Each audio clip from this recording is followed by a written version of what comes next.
our good friend Silent Bob. He's been watching my videos for a while, subscribed a long time ago. Silent Bob is constantly confused by the things that I say, because the things that I say are drenched. They're drenched in American perspective and culture, and so many things I say just don't make sense to our good friend Silent Bob.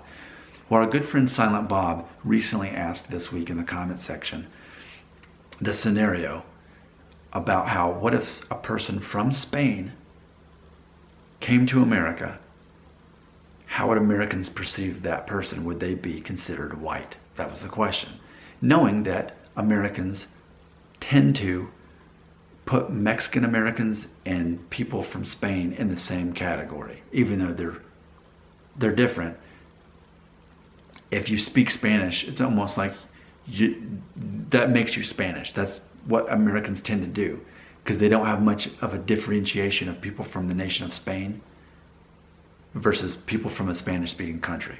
Okay, I'm not saying I agree with it or approve of it. I'm saying that's part of American culture.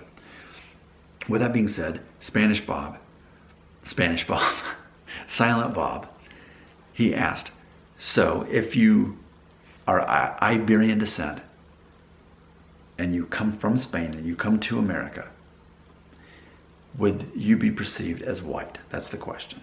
And my answer is no.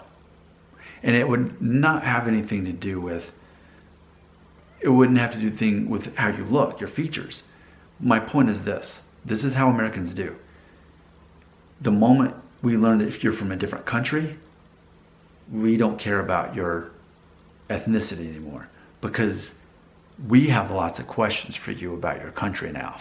We're going to ask you about 50 questions about Spain, and we want to know what life is like in Spain. Our questions are going to be very dumb. They're going to be very stupid, because we don't know anything about Spain other than the stereotypes we've seen in movies.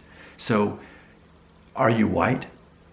We don't care what you are as far as your ethnicity at that point. Now we want to know, oh, you're from a different country. Because think about America. Who are our neighbors? Mexico and Canada. So anything beyond those countries is very interesting to us. I mean, so many countries in the world, especially European nations, you border so many other nations. But if you're in the United States, you're in a pretty large country with two neighbors. But unless you live on the border, even then you're not going to have that much exposure to things outside of your own nation. So you have to understand that we are very fascinated by people from other countries. We hear the accent, we're like, the first thing we'll say is, oh, I noticed you have an accent, where are you from? And then, oh, well, what part are you from? What's life like out there? And then it's just gonna, the questions will not end, is what will happen.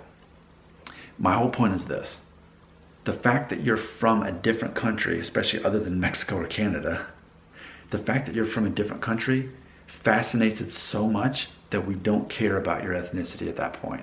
We don't care about your race. We don't care if you're white or not. All we know is, oh, you're from Spain. I've actually never met anybody from Spain. And then there come all the questions. So the way it works is, in America, we are fascinated by people who have an ethnic background that we can't quite figure out. But we're more fascinated by a foreign accent that is something beyond a Canadian accent, which isn't much different from an American accent, or a Mexican accent. If you're beyond that, especially, we're going to be fascinated. That matters much more than whatever your ethnicity or race is your nationality. At that point, if you come to our place, man, we're going to think you're so cool. So don't think of it that we're nosy or rude. Think of it as, you're a very interesting person. We want to learn all about where you came from. Because again, when you only have two neighbors, and for most of the United States, we're not anywhere near those borders. So yeah, other countries are a pretty fascinating thing to us. There you go. Silent Bob. I hope that helps. I hope that doesn't make you more confused. Because if I'm good at something, it's confusing Silent Bob about American culture.